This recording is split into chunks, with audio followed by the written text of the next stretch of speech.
Louvamos a Deus pela oportunidade que Ele nos dá de nos reunir aqui para poder unir nossas vozes, nossa fé, nossa esperança, na certeza absoluta que todo aquele que crê tem, porque acredita na vitória de Jesus Cristo sobre a morte.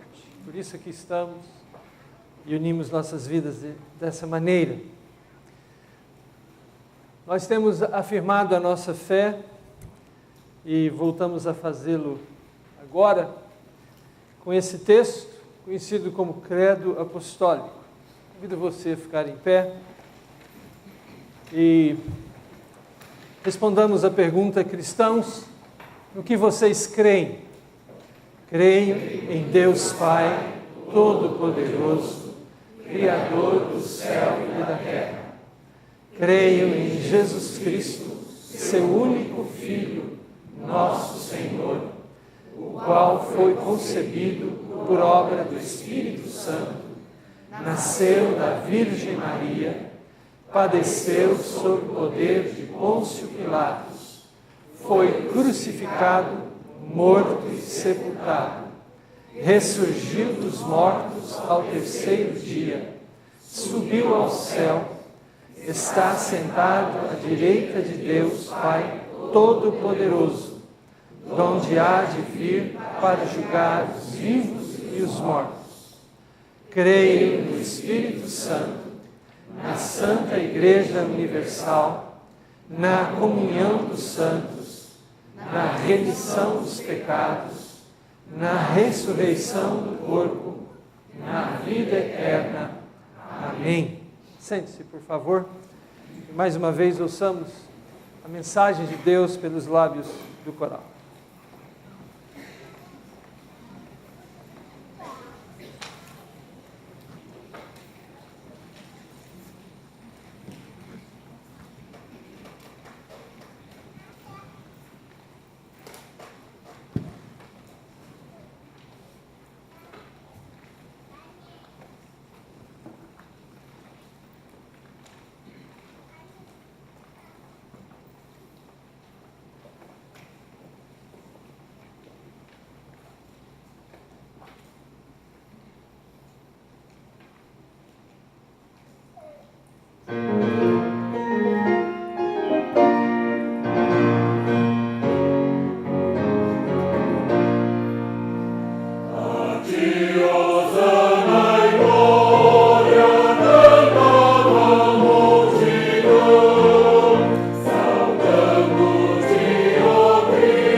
Assim como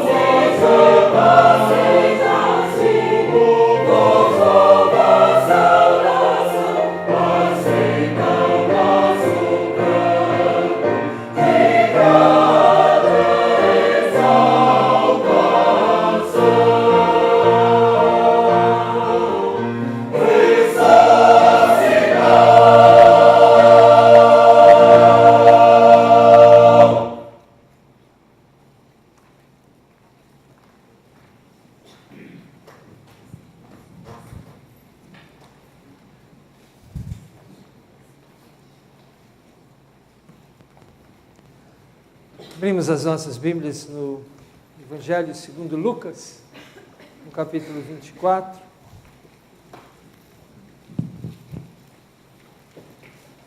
Lemos a narrativa daquele acontecimento, nos primeiros 12 versículos. Mas no primeiro dia da semana, alta madrugada, foram elas ao túmulo, levando os aromas que haviam preparado. E encontraram a pedra removida do sepulcro. Mas ao entrarem, não acharam o corpo do Senhor Jesus. Aconteceu que, perplexas a esse respeito, apareceram-lhe 2 varões com vestes resplandecentes. Estando elas possuídas de temor, baixando os olhos para o chão, eles lhes falaram: por que buscais entre os mortos ao que vive? Ele não está aqui, mas ressuscitou. Lembrai-vos de como vos preveniu, estando ainda na Galiléia, quando disse: importa que o Filho do Homem seja entregue nas mãos de pecadores, e seja crucificado, e ressuscite no 3º dia.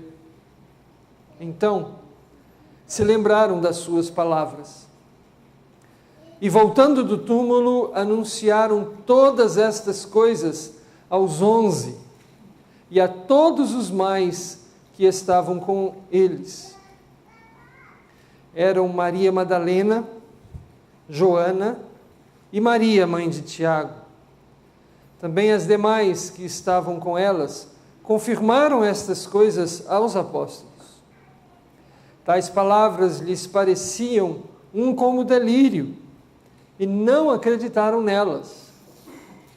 Pedro, porém, levantando-se, correu ao sepulcro e, abaixando-se, nada mais viu, senão os lençóis de linho, e retirou-se para casa, maravilhado do que havia acontecido.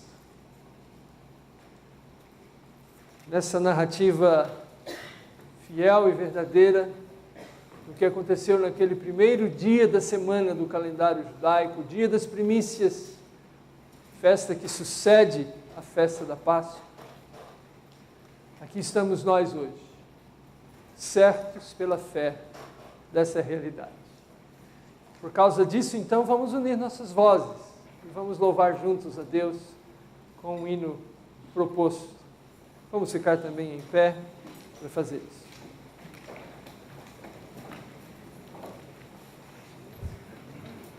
Amen.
apresentação.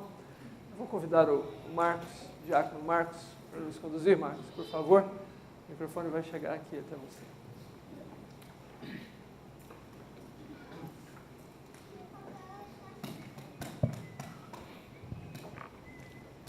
Com alegria, Senhor Deus, nos reunimos na Tua casa, ó Pai. E, Senhor Deus, cheios do Espírito Santo, cheios da Tua bondade, da alegria e da Tua paz, cheios da Tua esperança, porque o Senhor nos move, o Senhor nos renova. Graças Te damos, porque Cristo vive. Porque o Teu propósito foi cumprido, Senhor Deus. E aí temos a certeza da vida em Cristo Jesus, que já desfrutamos, mas que também esperamos, Senhor Deus, gozar da vida eterna. Obrigado pelo sacrifício de Jesus Cristo. Obrigado, Senhor Deus, porque Ele ressurgiu e mudou o rumo das nossas vidas. Obrigado, Senhor Deus, porque podemos relembrar, comemorar, festejar que o Cristo que transforma vidas vive. Obrigado, Senhor Deus. Aceita este culto, aceita o louvor de nossos lábios, que não é perfeito, mas é um louvor sincero, uma adoração, Senhor Deus, que vem do fundo do nosso coração. Dirige nossos passos, continua, Senhor Deus, iluminando as nossas vidas, o nosso pensar, o nosso agir. Obrigado, Senhor Deus, por todas as coisas.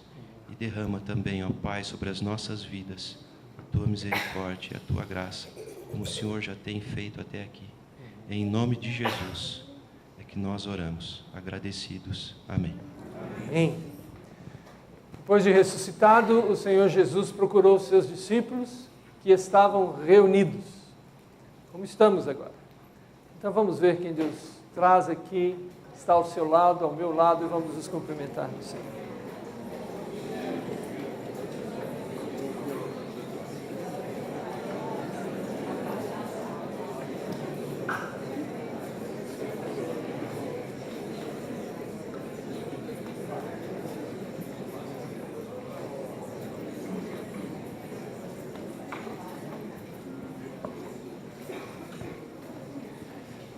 Carta aos Romanos, no capítulo 4, a partir do versículo 18, nós vamos fazer a leitura desse trecho que nos fala sobre fé, sobre a viva esperança.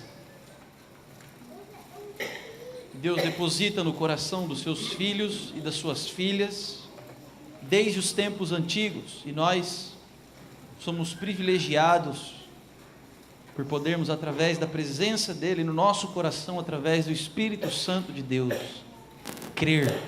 É uma dádiva, é um presente. E esse texto nos diz assim: Abraão, esperando contra a esperança, creu, para vir a ser pai de muitas nações, segundo lhe fora dito, assim será a tua descendência. E sem enfraquecer na fé, embora levasse em conta o seu próprio corpo amortecido, sendo já de 100 anos e idade avançada de Sara, não duvidou por incredulidade da promessa de Deus, mas pela fé se fortaleceu, dando glória a Deus, estando plenamente convicto de que Ele era poderoso para cumprir o que prometera, pelo que isso lhe foi também imputado para a justiça.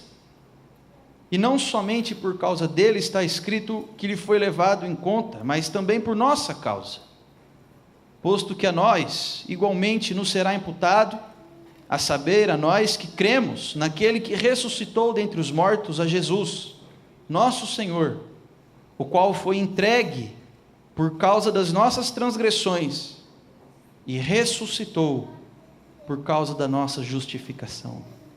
Louvado seja Deus pela sua palavra. Vamos ouvir mais uma vez o nosso coração.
A nossa maldade, o nosso pecado atravessou a alma de Jesus. Ele se entregou por nós. Ele foi para a cruz com coragem e determinação, porque era necessário. Aqueles lençóis lançados sobre a pedra,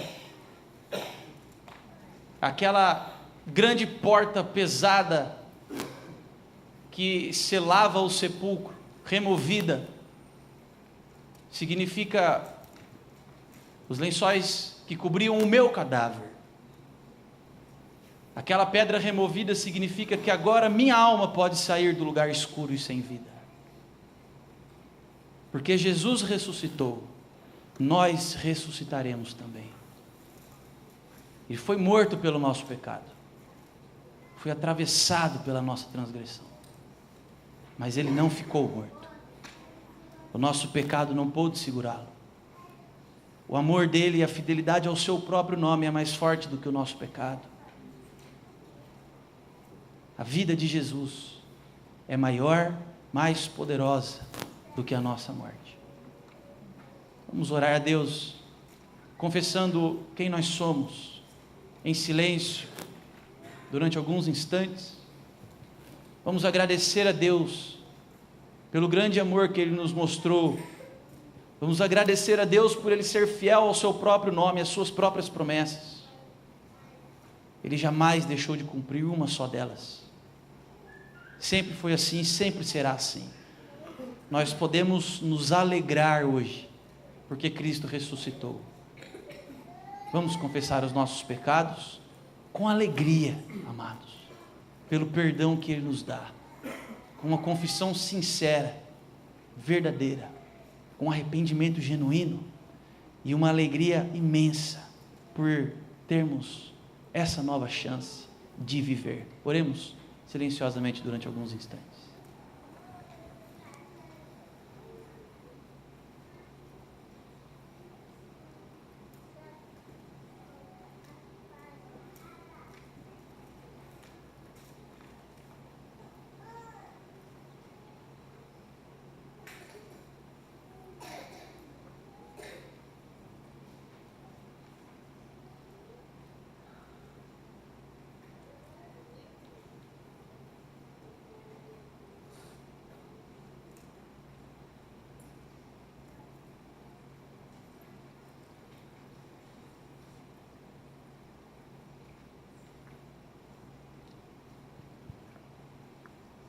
Senhor nosso Deus, nós queremos nessa hora colocar diante de Ti a nossa condição fraca e miserável. Ó Deus, como é grande a quantidade dos nossos pecados. Ó Deus, quão terríveis são as consequências dele para nós. Ele nos destruiu completamente, Senhor. Nos separou do Teu coração. Fez com que nós matássemos o nosso próprio irmão. gerou o desamor, a desesperança, a ganância, a vaidade, a arrogância, a falsidade, a mentira, a ignorância, a indiferença. Nós somos isso, Deus. E todos os dias nós temos que lutar contra isso, desesperadamente. Jesus querido, quem mais poderia carregar sobre os seus ombros toda essa sujeira, todo esse peso, toda essa maldição? Obrigado, Jesus. Naquela cruz o Senhor exterminou o pecado. Naquela cruz o Senhor nos lavou. Obrigado, Jesus. Como agradecer a Ti? Tu, Senhor, que jamais cometeu uma injustiça, se fez injustiça no nosso lugar. Obrigado. Morreu a nossa morte, para que nós pudéssemos viver a sua vida. E hoje, Senhor, todo aquele que clama pelo Teu nome, encontra salvação. Nós clamamos, Senhor, Jesus, Filho de Davi, tem compaixão de nós. Planta a fé e a esperança no nosso coração. Que todos os dias nós sejamos guiados pela certeza da ressurreição do Senhor. Lembrados pela Tua doce companhia, Senhor, de que o nosso lugar não é aqui, de que a nossa pátria vem de cima, e nós aguardamos e esperamos por ela, a vida eterna, que o Senhor nos dá pela graça, mediante a fé. Obrigado, Jesus. Obrigado por vencer a morte. Nenhum de nós poderíamos fazer isso. Que a Tua luz, Senhor, brilhe no nosso coração, na nossa vida, nas nossas casas. Que nós vivamos daqui para frente, ó Deus, uma vida que Te agrade mais. Que o nosso proceder Te agrade mais. Que as nossas escolhas Te agradem mais. Que nós possamos adorar a Ti, ó Deus, com as nossas decisões, com as palavras dos nossos lábios, com olhares, pensamentos. Esse é o nosso desejo, Senhor. Sabemos que hoje podemos alcançar o Teu coração, ó Pai. Pai querido, por causa de Jesus e somente por causa de Jesus. Como é bom sentir a Tua presença entre nós, ó Deus. Presença pacífica, amável, curadora, restauradora, renovadora da esperança. Obrigado, Senhor, por estar conosco. Obrigado por nos amar desde antes da fundação do mundo em Cristo Jesus. No nome dele, ó Deus, que nós oramos a Ti nesse domingo especial. Amém. Amém. Romanos 4, versículos 7 e 8. O apóstolo Paulo nos lembra o que Davi disse desde os tempos antigos, da felicidade e da alegria do perdão. Vamos ler todos juntos esses dois versículos? Romanos 4, versículos 7 e 8, lembrando o Salmo 32. Leiamos. Bem-aventurados aqueles cujas iniquidades são perdoadas e cujos pecados são cobertos. Bem-aventurado o homem a quem o Senhor jamais imputará pecado.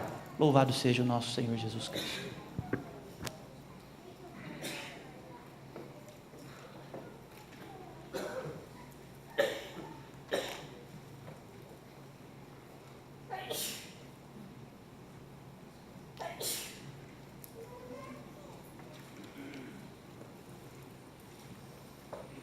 Que a graça e a paz do ressurreto sejam abundantes sobre as nossas vidas hoje e sempre, irmãos. Amém? Você sabe por que você está reunido aqui hoje? Porque Cristo ressuscitou. Os judeus guardavam sábado, mas depois eles passaram a guardar o domingo, porque esse se tornou o dia mais importante para eles, quando Jesus Cristo ressuscitou. Então, este domingo é especial porque lembramos essa data, mas todos os domingos que nos reunimos na casa do Senhor, nós lembramos da ressurreição de Jesus. É por causa dele que nós nos reunimos. E todos os dias da nossa vida nós vivemos por causa do ressurreto. Porque quando ele ascendeu aos céus, a sua exaltação começou com a sua ressurreição. Ele disse que quando isso acontecesse, ele enviaria o seu Espírito para viver e habitar em nós. E por isso também, por causa da ressurreição de Jesus Cristo, cada dia que vivemos na companhia do Espírito Santo, é um dia que nos faz lembrar a ressurreição de Cristo. Um dos grandes capítulos que falam sobre a ressurreição de Cristo e sobre a ressurreição dos mortos é 1 Coríntios capítulo 15. E eu convido os irmãos para que façamos responsivamente a leitura desse texto. 1 Coríntios capítulo 15, até o versículo 20. Esse é um texto bem longo, mas nós ficaremos daqui a pouco com a mensagem nesses 20 primeiros versos. Vamos nos colocar de pé e vamos ler responsivamente.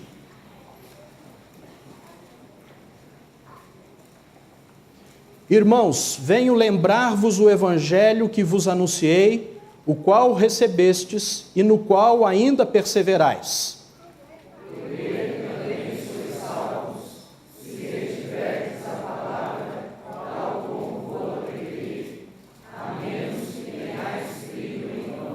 Antes de tudo vos entreguei o que também recebi, que Cristo morreu pelos nossos pecados segundo as Escrituras. E que foi sepultado e ressuscitou ao terceiro dia, segundo as Escrituras. E apareceu a Cefas e depois aos 12.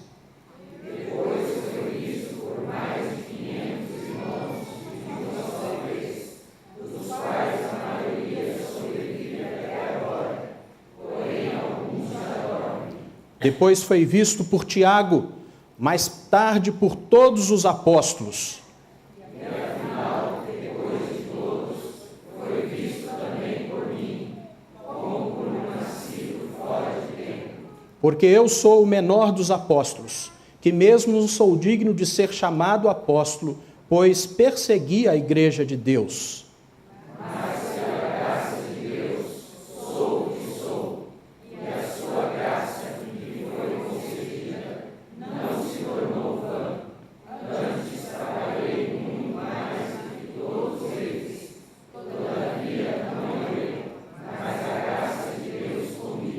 Portanto, seja eu ou sejam eles, assim pregamos e assim crestes. Ora, se é corrente pregar-se que Cristo ressuscitou dentre os mortos, como pois afirmam alguns dentre vós que não há ressurreição de mortos? E se não há ressurreição de mortos, então Cristo não ressuscitou.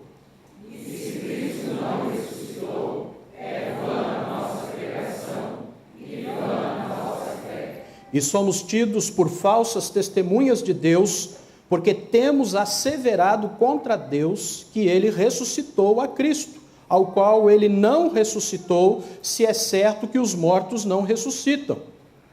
Porque se os mortos não ressuscitam, também Cristo não ressuscitou. E se Cristo não ressuscitou, é vã a vossa fé, e ainda permaneceis nos vossos pecados.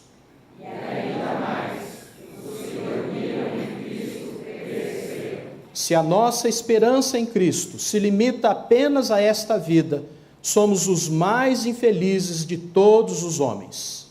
Mas, de fato, Cristo ressuscitou dentre os mortos, sendo Ele as primícias dos que dormem.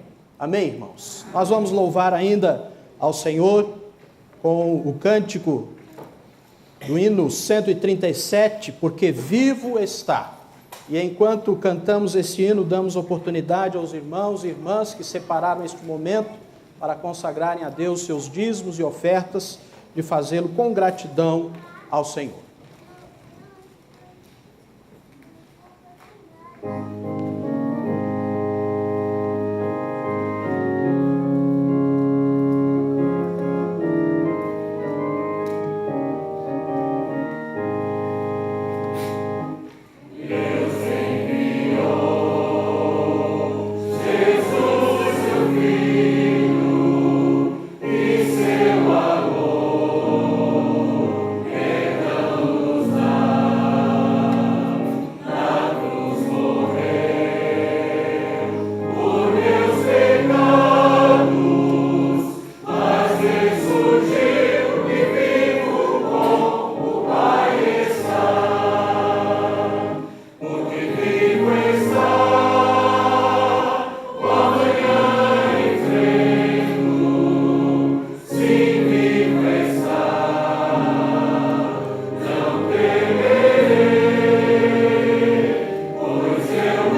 orar, nós vamos chamar as crianças até aqui à frente. Com aqueles que vão estar cuidando delas e trazendo uma mensagem especial nesse domingo de Páscoa para as nossas crianças.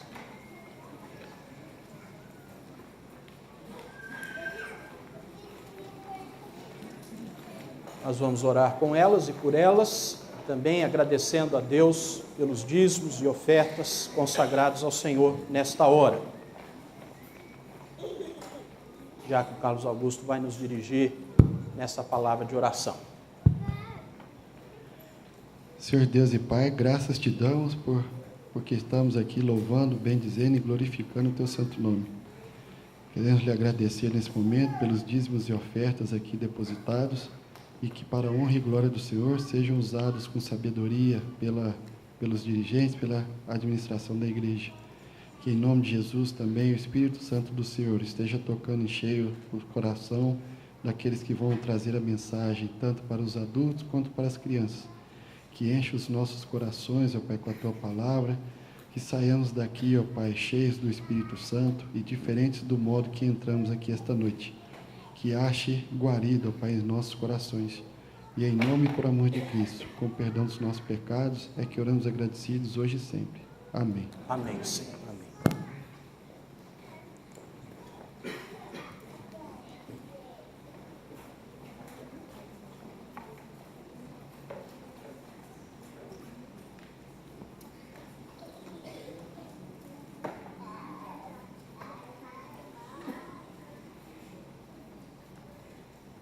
Em seu ensaio autobiográfico, titulado A Confissão, Leon Tolstói, escritor russo, ele faz um balanço do seu percurso existencial, das inquietações que o levaram até pensar no suicídio, até a descoberta tardia da sua fé em Deus. E uma questão levantada por Tolstói nesta autobiografia chama nossa atenção, pois revela a questão que todos nós, humanos, fazemos diante da realidade da morte. E a questão é esta: existe algum sentido em minha vida que não será destruído pela morte inevitável que me aguarda? Com certeza, todos nós pensamos isso um dia. Será que a vida tem algum sentido? Nós acabamos de cantar que ela passou a ter sentido quando Cristo ressuscitou. Mas há pessoas que têm sérias dificuldades em aceitar determinadas crenças do cristianismo. E uma delas é a ressurreição de Cristo Jesus. Apesar de gostarem de outras partes ensinadas e vividas pelo cristianismo, o problema é que, se Cristo ressuscitou, temos que aceitar tudo o que Ele disse. Mas se Ele não ressuscitou, por que se preocupar com qualquer coisa que porventura tenha dito? Temos que aceitar tudo o que Ele disse, se verdadeiramente Ele ressuscitou. A pergunta, então, em torno da qual tudo gira, não é saber se você gosta ou não dos ensinamentos de Cristo, mas sim se Ele ressuscitou dos mortos. Foi assim que se sentiram os primeiros que ouviram a notícia da ressurreição. Eles sabiam que se ela fosse verídica, não mais seria possível viverem como quisessem. A ressurreição também significava que eles não precisariam ter mais medo de nada, nem das espadas romanas, nem das enfermidades terminais, nem da própria morte, de nada. Porque se Jesus ressuscitou dos mortos, isso muda tudo. E como muda? Mas será que ele ressuscitou mesmo?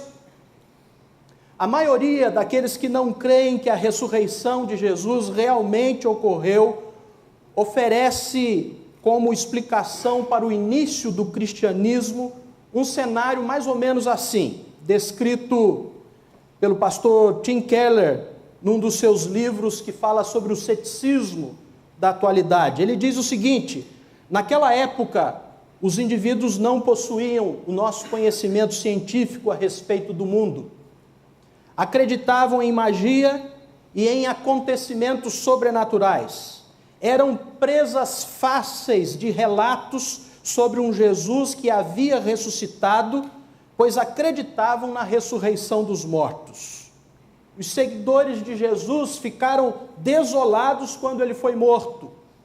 Como acreditavam que era o Messias, talvez tenham começado a sentir que Jesus continuava entre eles, guiando-os, vivendo, mas em espírito no coração de cada um deles. Alguns podem até ter tido a impressão de que Jesus havia falado com eles. Com o passar das décadas, essa sensação de que Jesus continuava espiritualmente vivo transformou-se em histórias sobre sua ressurreição física.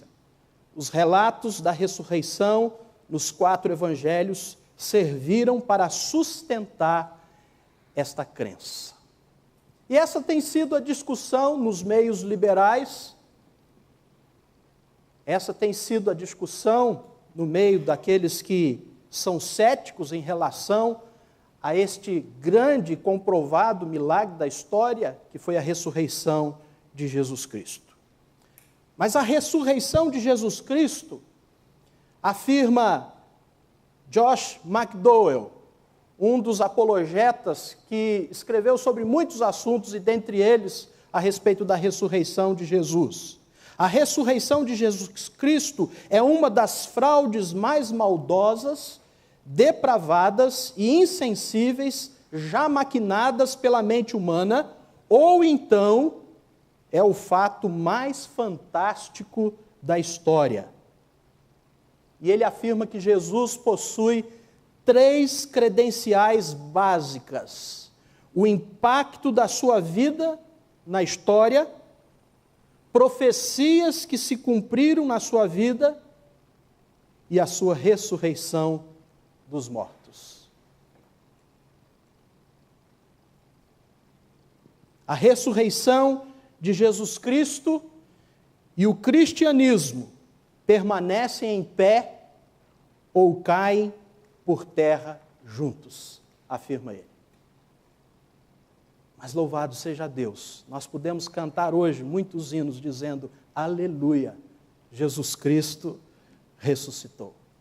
A morte e a ressurreição de Cristo são acontecimentos centrais para tudo mais que a Bíblia diz sobre Jesus, para todo o propósito de sua vinda. Ele morreu, este é um fato histórico comprovado, mas ele morreu por causa dos nossos pecados. Essa é a natureza e essência e o propósito da sua morte. Em nenhum lugar na Bíblia essa doutrina é tratada de maneira tão profunda, exaustiva, completa, quanto neste capítulo 15 de 1 Coríntios. Paulo, neste capítulo, ele sintetiza o Evangelho em 3 fatos essenciais. Cristo morreu pelos nossos pecados. Ele foi sepultado. E ele ressuscitou dentre os mortos, como diz as Escrituras. É isso que cremos, e foi isso que declaramos ao iniciar este culto. Paulo, ele atesta isto anunciando que falaria sobre as coisas mais importantes. E primeiramente ele disse: antes de tudo vos entreguei. Cristo morreu pelos nossos pecados segundo as Escrituras. E em seguida, Paulo gastou o restante do capítulo falando sobre a ressurreição de Cristo. Estes são assuntos de primeira importância. São a base de tudo na fé, na conduta e no entendimento cristão. Temos de compreender bem isso, irmãos, pois do contrário, nós não teremos um cristianismo verdadeiro. Carson, ele é doutor, ele é canadense, nasceu no Canadá, ele é doutor pela Universidade de Cambridge e um dos mais importantes biblistas e teólogos evangélicos da autoridade. E ele afirma que todos os escritores do Novo Testamento focalizam igualmente a ressurreição. E os relatos da ressurreição, eles são muito ricos e diversos. Nenhuma prova tão contundente foi dada a respeito de uma matéria. Grandes juristas, analisando os fatos, os testemunhos, as provas, disseram que nenhum fato foi tão comprovado como este, o túmulo vazio e a ressurreição de Jesus, testemunhada por várias pessoas em vários lugares. Carson diz que não há meio de reduzi-los a mera alucinação. Jesus apareceu a muitas pessoas, muitas vezes, em um período de aproximadamente 40 dias. Ele apareceu a poucos e ele apareceu a muitos. Ele apareceu a 500 pessoas de uma vez. Apareceu aos apóstolos mais de uma vez. Ele apareceu em cômodos fechados. Ele apareceu à beira-mar e comeu peixe com eles. Os testemunhos, eles se multiplicavam. Ele apareceu quando eles não esperavam. E ele apareceu quando eles esperavam. Jesus não podia ser categorizado. Ele não poderia ser rejeitado e nem domesticado. As aparições depois da ressurreição foram frequentes, foram diversas e confirmadas por muitas testemunhas. O que nós fazemos com elas?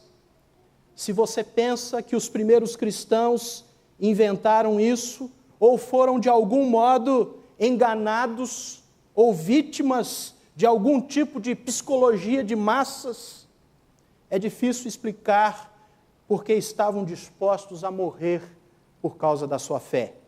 Se a ressurreição é um conto de fadas, como João e Maria, minha pergunta é: quantos já se ofereceram para morrer por João e Maria? Mas os primeiros cristãos, eles estavam dispostos a morrer por sua convicção de que Jesus ressuscitara dentre os mortos. Blaise Pascal, matemático e filósofo, afirmou: eu acredito naquelas testemunhas cujo pescoço é cortado. E quantos irmãos nossos estão tendo seus pescoços cortados porque creem que Jesus ressuscitou dos mortos. Eles tinham visto a Jesus, eles tocaram nele, eles o apalparam, comeram com ele, depois que ele ressuscitara dos mortos. E o mais importante, eles foram transformados por ele. De fato, Jesus lhes prometeu a ressurreição de seus corpos um dia. Eles creram que ele era o Senhor. O grande pastor John Stott, e teólogo, disse que os discípulos não eram pessoas facilmente enganáveis, mas cautelosos, eram céticos e tardios de coração para crer, como Jesus disse. Não eram suscetíveis a alucinações, nem visões estranhas os teriam satisfeito. A fé que tinham baseava-se nos fatos concretos, em experiências palpáveis. John Stott menciona também em um dos seus livros, Ouça o Espírito, Ouça o Mundo, a respeito da atitude das mulheres. Elas não estavam cegas por causa de lágrimas de remorso, mas tinham um propósito bem prático naquela visita ao túmulo bem de manhã. Diz Stott, elas haviam comprado especiarias e estavam indo terminar a unção do corpo do seu Senhor, porque elas sabiam aonde estava o túmulo, elas sabiam que Jesus tinha verdadeiramente morrido. Visto que a aproximação do sábado fez com que o trabalho da unção fosse feita às pressas, 2 dias antes, essas mulheres devotadas e de mentalidade prática não eram o tipo de gente que é facilmente iludida e que desiste daquilo que se propõe a fazer. Eu gastei um tempo para isso, meus irmãos, para dizer que ainda hoje se levantam céticos para contradizerem esta verdade que está expressamente posta. Ela está de pé, ela é coluna para todas as demais doutrinas. Nós não podemos ver a morte como derrota. A morte é a conquista da vitória e a ressurreição é esta vitória proclamada. Agora eu gostaria de me deter um pouco sobre o que Paulo diz sobre aquelas pessoas que viram a Jesus, que apareceram a Jesus. E eu pergunto a você se de repente andando pela rua de Campinas, você se deparasse com alguém muito importante. Pense aí, alguém que você gostaria de repente se encontrar e conversar. Eu pergunto para você, que diferença este encontro faria em sua vida? O que poderia mudar logo após este encontro? Porque Jesus, após ressurgir, ele apareceu a algumas pessoas, e estas aparições trouxeram transformação para elas. A Bíblia usa 2 palavras, aparições e visões. Eles não tiveram visões. Não era algo etéreo. Não era um fantasma. Eram aparições do Cristo ressurreto, que possuía um corpo, que demonstrava continuidade, mas também descontinuidade. Continuidade porque eles o reconheceram. Continuidade porque eles puderam apalpar, comer com ele, mas descontinuidade porque esse corpo atravessava paredes. Esse corpo de repente desaparecia e ia para outro lugar. Mas por causa da ressurreição de Jesus, a vida de cada uma delas foi transformada. E assim pode ser a minha e a sua. John Stott novamente diz a respeito disso que talvez a transformação dos discípulos de Jesus seja a maior de todas as provas da ressurreição. Eu gostaria de me deter em 3 personagens que Paulo aqui nos apresenta. E um deles é ele próprio. Ele fala dos apóstolos, ele fala de 500 pessoas, e só ele cita isso. Ele não fala sobre as mulheres, que foram as primeiras a verem o Senhor Jesus. Esse é um caso à parte, nós não vamos nos deter, mas o testemunho das mulheres naquele tempo não era considerado. Mas provavelmente Paulo não o fez por causa disso, porque os evangelhos já tinham assentado, e esta é uma das provas realmente do que eles estavam falando era verdade. Porque se eles estavam mentindo, inventando alguma coisa, eles não colocariam o testemunho das mulheres. Paulo fala então de muitos testemunhos, mas eu gostaria de me deter em 3. O primeiro deles é Pedro. Quem esteve aqui na quarta-feira pôde ouvir um grande sermão sobre Pedro. A ressurreição de Jesus, em relação a Pedro, trouxe perdão para quem se sentia culpado e fracassado por causa da sua covardia. Eu fico imaginando a situação de Pedro. Ele que se dizia o cara, que não permitiria até que Jesus morresse, que daria a sua própria vida. De repente, ele está blasfemando, dizendo que não o conhece. A covardia tomou conta da sua vida, e aquilo gerou uma grande culpa, e fez com que aquele homem se tornasse, ou se sentisse pelo menos, um fracassado. Mas o Evangelho de Marcos diz que quando Jesus aparece às mulheres, diz para elas: não tenham medo, vocês estão procurando Jesus, o Nazareno que foi crucificado, ele ressuscitou, não está aqui, veja o lugar onde haviam posto, vão e digam aos discípulos dele e a Pedro. Pedro havia negado a Jesus, era o que mais falava, entretanto, em fidelidade a Jesus, foi o que repetidamente negou a Jesus, 3 vezes. Pedro estava se sentindo então culpado e fracassado, por isso Jesus Cristo fez questão de mandar um aviso para Pedro. Ele é o único dos discípulos que pelo nome Jesus pede que avisem a ele. E ao mandar este aviso a Pedro, Jesus estava lhe dando uma segunda oportunidade. Estava comunicando a ele que não havia desistido dele, que seu pecado havia sido perdoado e que ele não era um fracassado. Jesus o estava restaurando. Eu não sei, mas certamente você já se sentiu assim um dia. Ou você tem tido contato com pessoas que estão pensando até dar cabo da sua própria vida, porque a sua vida não tem sentido, se sentem um fracasso, se sentem culpadas. Pessoas que não encontram um sentido e uma razão para viver, talvez na mesma situação como Pedro, depois daquele ato de covardia. Talvez algumas pessoas fizeram alguma coisa que elas têm medo de se encontrar face a face com Deus para um acerto de contas.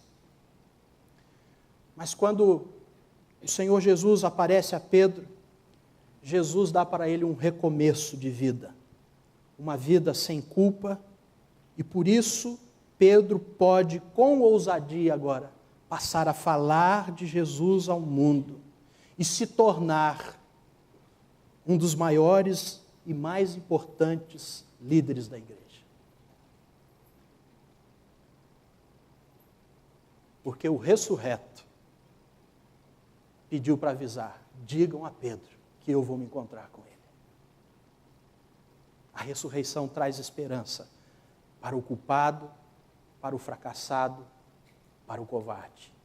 Lhe dá uma nova oportunidade e ele se enche de ousadia por isso. Um outro personagem citado por Paulo é Tiago. E no caso de Tiago, a ressurreição de Jesus produziu fé na vida de quem era cético e indiferente a ele, ao Senhor Jesus Cristo. Não, eu não estou falando de Tomé. Eu estou falando de Tiago, o irmão mais novo de Jesus. Essa é a próxima aparição, que foi uma das mais incríveis. Jesus aparecer para Tiago, seu irmão mais novo.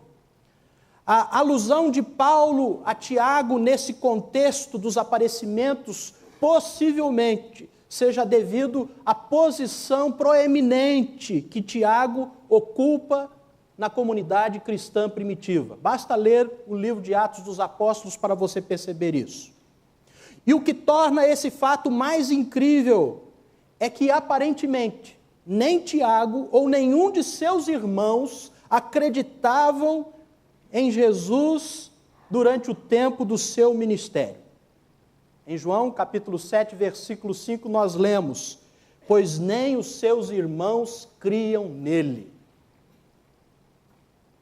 Eles não acreditavam que ele era o Messias, ou um profeta, ou nem mesmo alguém especial.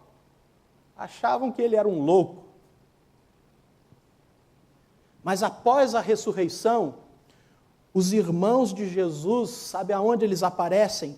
No aposento, naquele aposento superior onde estava reunida a comunidade cristã. Diz o texto de Atos 1,14, todos eles se reuniam sempre em oração com as mulheres, inclusive Maria, a mãe de Jesus, e com os irmãos de Jesus. E com os irmãos de Jesus. Em Gálatas 1,19, Paulo conta de sua visita de 2 semanas a Jerusalém, cerca de 3 anos depois da sua experiência na estrada de Damasco. Ele conta que, além de Pedro, ele não vira nenhum dos outros apóstolos, exceto Tiago, o irmão do Senhor. Incluindo-o assim entre os apóstolos daquela igreja. Que coisa extraordinária. Quando Paulo visitou Jerusalém novamente, 14 anos mais tarde, ele diz que havia 3 colunas da igreja em Jerusalém. E sabe quem ele diz que eram? Tiago, Cefas e João. Reconhecendo a graça que me fora concedida, Tiago, Pedro e João, tidos como colunas, estenderam a mão direita a mim e a Barnabé em sinal de comunhão.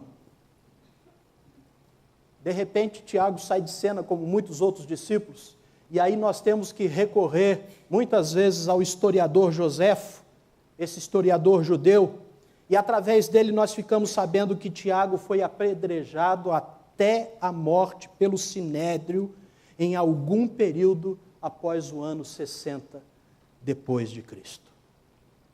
Não apenas Tiago, mas também os outros irmãos de Jesus passaram a crer nele e foram atuantes na pregação da mensagem cristã, como nós podemos aferir de 1 Coríntios 9:5, quando Paulo diz: não temos nós o direito de levar conosco uma esposa crente, como fazem os outros apóstolos, os irmãos do Senhor. E Pedro, ele os inclui aqui como pregadores da palavra. Ora, como isso pode ser explicado? Como isso pode ser entendido? Porque, por um lado, parece ser certo que os irmãos de Jesus não criam nele durante o seu ministério. A crucificação de Jesus apenas confirmaria na mente de Tiago o fato de que as pretensões messiânicas do seu irmão mais velho eram ilusórias, justamente como ele havia pensado. Mas, por outro lado, é igualmente certo que os irmãos de Jesus se tornaram cristãos ardorosos, atuantes no ministério. E a epístola de Tiago, queridos irmãos, descreve bem o novo relacionamento que agora Tiago tinha com Jesus Cristo, porque ele se apresenta assim na sua carta: Tiago, servo de Deus e do Senhor Jesus Cristo. A única explicação para essa transformação em sua vida é a que Paulo apresenta. Depois, Jesus foi visto por Tiago. Pode restar ainda alguma dúvida de que a razão para esta extraordinária transformação só pode estar no fato de que Jesus apareceu a seu irmão mais novo, Tiago? Quantos irmãos mais novos de Jesus continuam ainda céticos em relação a Ele? Não creem nele e vivem vidas sem sentido. Mas aqueles que abraçam o Senhor Jesus, o nosso irmão mais velho, tem uma caminhada totalmente diferente e está disposto a morrer por Ele se for preciso. E por fim, nós temos Paulo. E no caso de Paulo, a ressurreição de Jesus trouxe transformação para quem era cruel, para quem era violento, para quem era perseguidor e sentiu o peso da injustiça que cometeu. Ele considera o pior dos pecadores, o menor. Queridos irmãos, nós vivemos num mundo de tanta violência. Nós vivemos num mundo onde há tanta gente truculenta andando aí pelas estradas, no trânsito. Pessoas que, num mínimo esbarrão, já saem prontas para brigar, para bater. Há tanta violência no mundo, as guerras, as perseguições. Quando Paulo se converteu, Atos dos Apóstolos diz que começou a haver paz por um período tão grande na história da igreja. Porque o maior perseguidor, o mais violento, o mais cruel, se rendeu àquele que ele perseguia. Esta última aparição é tão extraordinária quanto a aparição a Tiago. Porque ele diz, e depois de todos apareceu também a mim como a um nascido fora do tempo certo. A história da aparição de Jesus a Saulo de Tarso na estrada para Damasco é relatada em Atos 1 e mais tarde contada de novo por 2 vezes. Esse acontecimento mudou toda a vida de Paulo. Ele era um rabino fariseu, um respeitado líder judeu, odiava os cristãos com todas as suas forças e fazia tudo o que estivesse ao seu alcance para acabar com eles. Ele mesmo conta que ele foi responsável pela execução de cristãos. Era um homem de espírito violento, irascível. Então, de repente, abre mão de tudo isso. Deixa a sua posição de respeitado líder judeu e se torna um missionário cristão. Abraça uma vida de pobreza, de labuta, de sofrimento. Ele foi açoitado, ele foi espancado, ele foi apedrejado, ele foi deixado para morrer e, por fim, fez o sacrifício supremo e foi martirizado por sua fé em Roma. E tudo isso porque naquele dia, na estrada para Damasco, ele vira Jesus, o nosso Senhor. E é interessante que ele coloca no mesmo nível de aparições.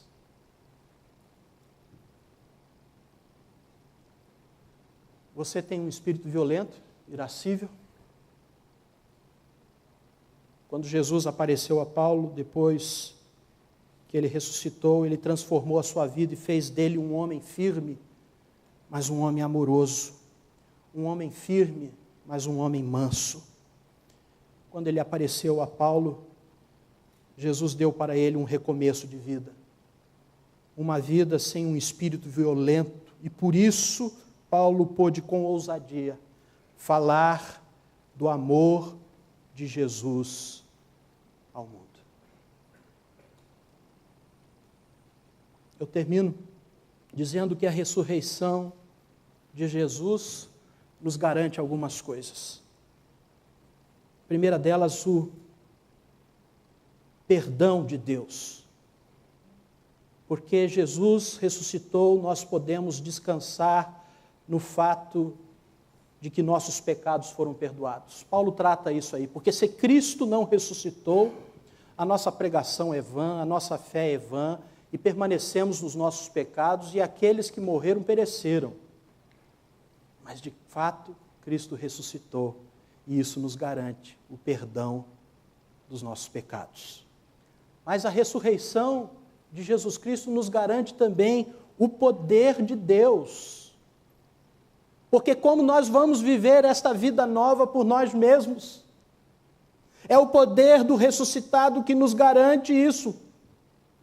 Nós tanto necessitamos do poder de Deus no presente, quanto do seu perdão no passado.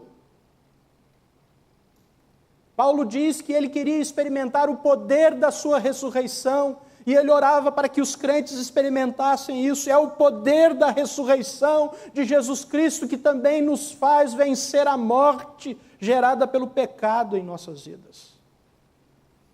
Mas, queridos irmãos, a ressurreição nos garante também a vitória definitiva de Deus. Uma das maiores diferenças entre as religiões e as ideologias do mundo é quanto à sua visão do futuro.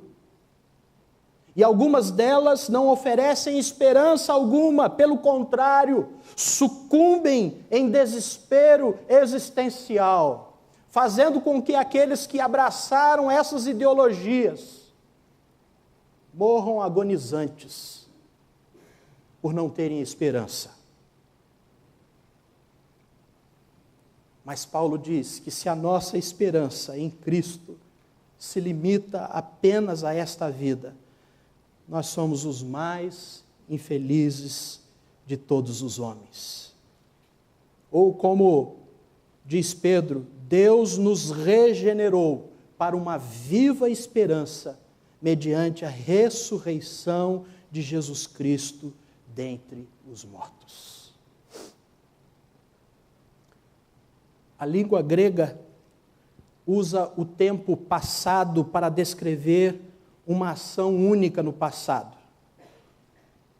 E esta foi o tempo usado para falar da morte e do sepultamento de Jesus.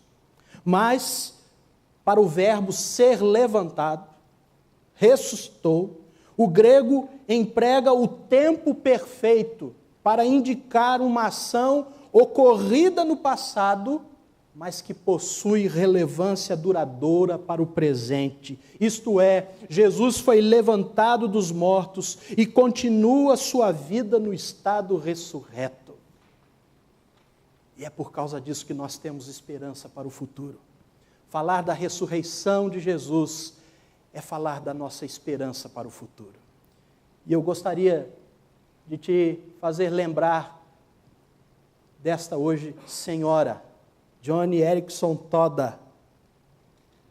No dia 30 de julho, de 1967, essa jovem esportista, que na época tinha 17 anos, sofreu um acidente ao mergulhar na baía de Chesapeake, no estado da Virgínia, nos Estados Unidos. Ela ficou tetraplégica, paralisada do pescoço para baixo. Joni, em um dos seus livros, descreve uma convenção cristã em que o pregador, ao final da sua mensagem, pediu ao auditório que se ajoelhasse para orar. Ela observou enquanto obedeciam a ordem daquele pregador. Mas, claro, ela não podia obedecer. Assim, ela não conseguia parar de chorar por causa disso.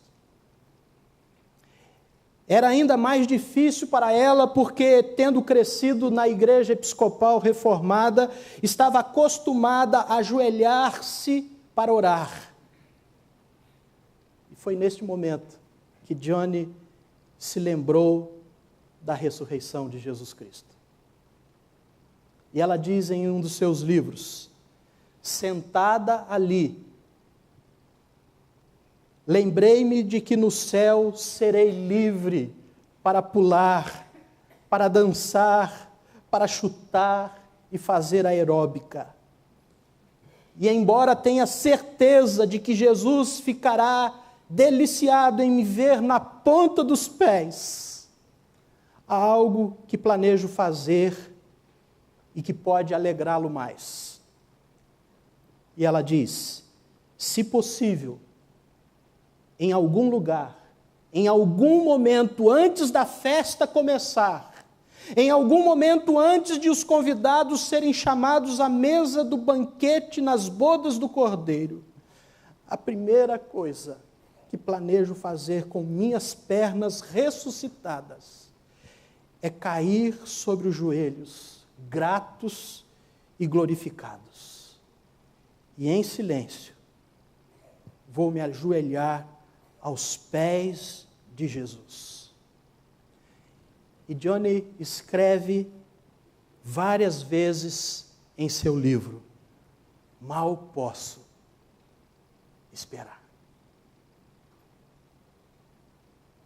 Porque ele ressuscitou. A igreja do Senhor Jesus Cristo aprendeu a orar: Maranata, ora vem, Senhor Jesus Cristo. Porque nesse dia todo joelho se dobrará, toda língua confessará que Jesus Cristo é o Senhor, para a glória de Deus Pai. É um privilégio estarmos então hoje aqui, no domingo, o dia em que comemoramos a ressurreição do Senhor Jesus. Deus seja louvado e que a nossa vida transformada continue se transformando para a glória do nosso Deus e Pai. Amém, irmãos?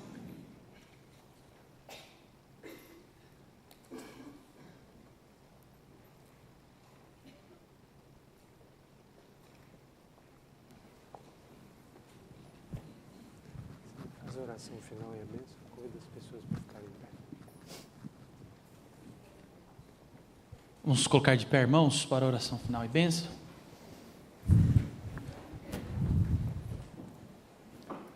Louvado seja o teu nome, Senhor.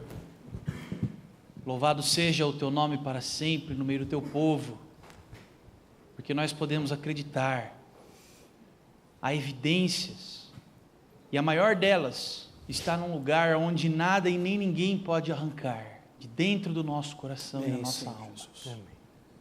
Por isso nós te louvamos, Senhor, porque sabemos, temos essa paz e essa esperança. Nós ressuscitaremos contigo. Amém. Porque tu estás vivo, nós viveremos também. Amém. Amados irmãos e irmãs, e que a graça do nosso Senhor Jesus Cristo, Senhor ressurreto e que vive para sempre, o amor de Deus o Pai, o poderoso Deus que o ressuscitou dentre os mortos, e o Espírito Santo, Consolador, e é aquele que semeia diariamente esperança e paz nas nossas vidas e nos nossos corações, sejam sobre vós, e sobre vós permaneçam hoje e para todo sempre. Amém e amém. Irmãos, o coral da igreja vai cantar agora o hino Aleluia, de Handel.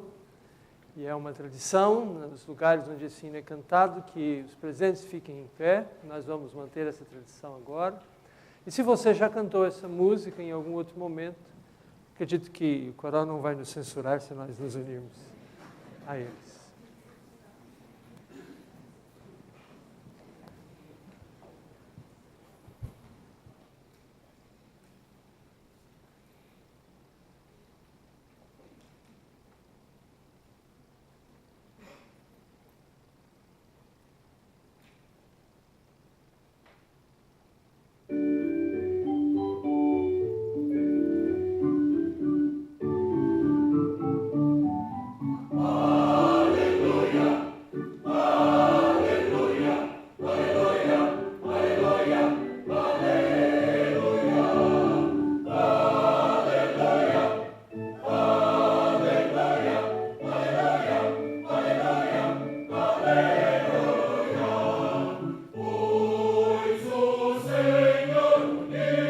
Potente Rei.